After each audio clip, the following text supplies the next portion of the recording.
A dental implant is a replacement for the root of the tooth. And so it's important for patients to know that a dental implant will never fully replace a tooth. There are certain things about a tooth that will always be superior to an implant. But if they're going to lose a tooth, a dental implant is the most predictable, often the most aesthetic, and often the most functional way to do that.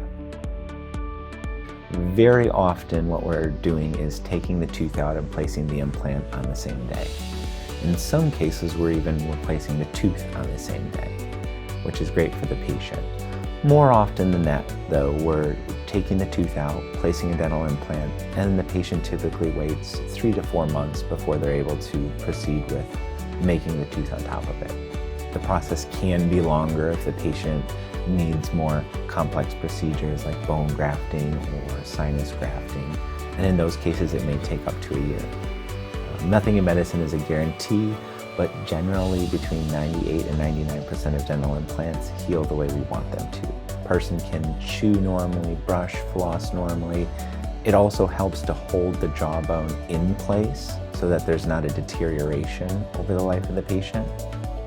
Postoperatively, if it is a straightforward dental implant, typically the patient does not have a lot of swelling. They'll take ibuprofen for a few days and that's about it.